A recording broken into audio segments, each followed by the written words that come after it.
آنسو بہا رہا ہے، آنسو بہا رہا ہے۔ فرمایا ارے تو اس درجے تک کیسے پہنچ گیا؟ ارے جب پتہ چل گیا پھر کیوں پوچھتے ہو؟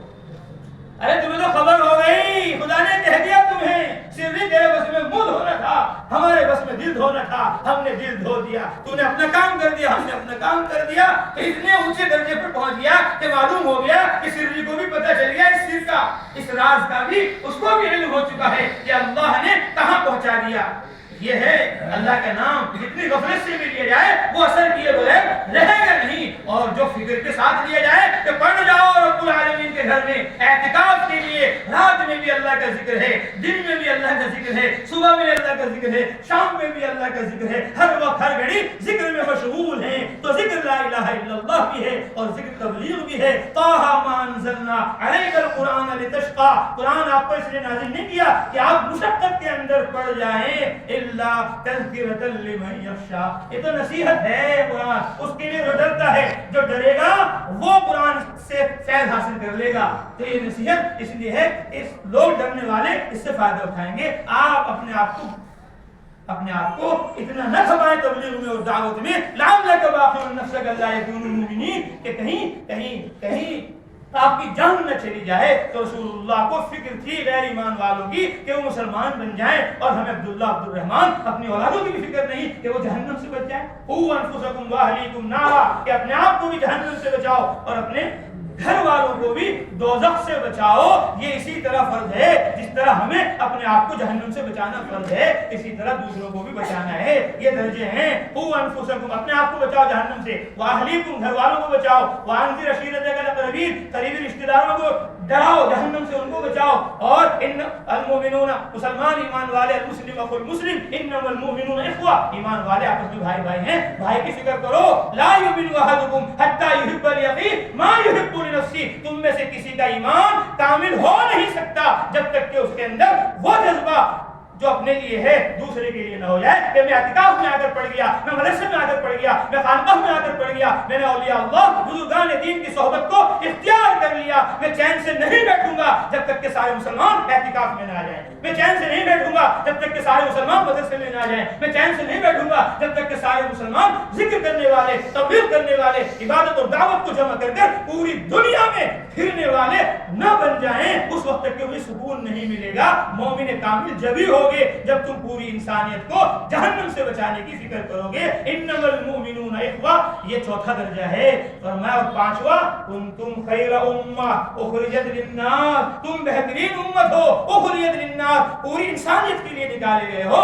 انسانیت صرف سہارنپور میں، صرف یو پی میں، صرف ہند و سندھ میں نہیں ہے، انسان سارے جہان میں ہے۔ تو پورے جہان میں ایمان کو پھیلانا، قرآن کو پھیلانا، سنت و شریعت، عبادت اور دعوت کو عام کرنا، یہ ہر مسلمان کی ذمہ داری ہے۔ واللہ یدعو الی الجنہ، اللہ بھی دعوت دے رہے، قل ھذی سبیلی ادعو الی اللہ، رسول اللہ بھی دعوت دے رہے، اللہ بھی ہمیں کہہ رہے ولتکن منکم امہ یدعون الی الخیر، خیر کی طرف دعوت دیتے رہو۔ نبیوں کا پہلا کام دعوت ہے، اور مسلمانوں کا پہلا کام دعوت ہے، اور مسجدوں کا پہلا کام دعوت ہے۔ ابھی ظہر ہوگی، عصر ہوگی، مغرب ہوگی، عشاء ہوگی، پہلے نماز ہوگی یا اذان ہوگی؟ کیا ہوگا پہلے؟ ارے پہلے اذان ہوگی، بعد میں ظہر ہوگی، پہلے اذان ہوگی، بعد میں عصر ہوگی، پہلے اذان ہوگی، بعد میں مغرب عشاء ہوگی۔ ارے مولوی صاحب، امام صاحب اکیلے نماز مت پڑھو، مؤذن اکیلے نماز مت پڑھو، لگا دو خدا کی آواز، اللہ اکبر، اشہد ان لا الہ الا اللہ، اشہد ان محمد رسول اللہ، حی علی الصلاۃ، حی علی الفلاح، پڑھ لو اللہم رب ھذہ الدعوۃ التامہ، کہ دعوت، اذان مکمل دعوت ہے، اذان دے کر نماز پڑھو، دعوت دے کر نماز پڑھو، دعوت دے کر روزہ رکھو، دعوت دے کر اعتکاف میں آؤ کہ میں 10 دن کے لیے خانقاہ خلیلہ میں پہنچ چکا ہوں، سارے مسلمان آ جاؤ، اپنی مسجدوں کو بھر دو اعتکاف سے، اپنے مدرسوں کو بھر دو طلبہ سے، اپنے خانقاہوں کو بھر دو مریدین سے، اپنے مسلمانوں کو بھر دو کتب خانوں میں کہ وہ اللہ کی کتاب، رسول اللہ کی کتاب، حدیث و قرآن کا علم حاصل کریں۔ یہ ہم سب مسلمانوں کی ذمہ داری ہے۔ یا ایھا الرسول بلغ، رسول تم تبلیغ کرو، اور رسول ہمیں کہہ رہے ہیں بلغوا عنی ولو آیہ، یہ حدیث متواتر ہے۔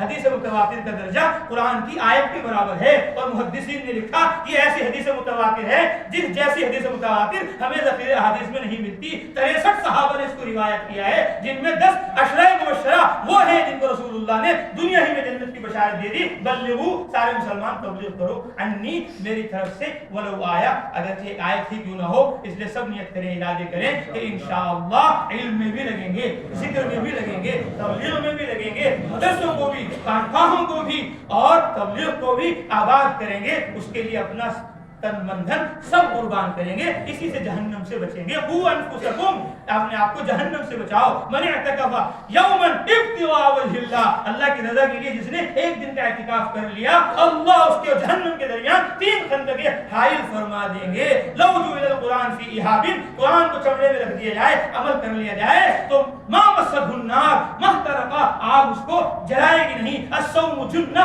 روزہ ڈھال ہے. تو جہنم سے، روزے سے بھی بچیں گے اور جہنم سے، اعتکاف سے بھی بچیں گے اور جہنم سے، تبلیغ سے بھی بچیں گے. من غرت قدما فی سبیل اللہ عز وجل حرمهم اللہ علی النار، کہ جس کے پیر پر اللہ کے راستے کی مٹی لگ گئی، جہنم کی آگ حرام ہے. مولانا الیاس صاحب فرماتے تھے یہ تو اللہ کے راستے کی مٹی کی برکت ہے. جس راستے کی مٹی اتنی قیمتی ہے، اس راستے کا علم کتنا قیمتی ہوگا، اس راستے کا ذکر کتنا قیمتی ہوگا، اس راستے کا چلہ چارما سال کتنا قیمتی ہوگا. یہ سب سے پہلا اشکال ہے جو تبلیغ والوں پر کیا جاتا ہے. شیخ زکریا رحمۃ اللہ علیہ نے سب سے پہلے فضائل تبلیغ جماعت کا اعلان اور اس کے جوابات میں اسی کو حل کیا ہے. اللہ کرے 100 سے زیادہ جو شیخ زکریا رحمۃ اللہ علیہ نے کتابیں لکھی ہیں وہ ساری ہمیں پڑھنے کی توفیق اللہ عطا فرمائے. تو شیخ ماہر الفن تھے، علم میں بھی امام، ذکر میں بھی امام اور تبلیغ میں بھی امام. اس خانقاہ خلیلیہ کا بھی مقصد یہی ہے کہ پوری انسانیت پورے دین پر آ جائے، ہر فن میں ماہر ہو جاؤ، ہر فن مولا بن جاؤ. اللہ تعالی ہم سب کو علم و عمل میں لگنے کی، سارے عالم کو لگاتے رہنے کی توفیق نصیب فرمائے.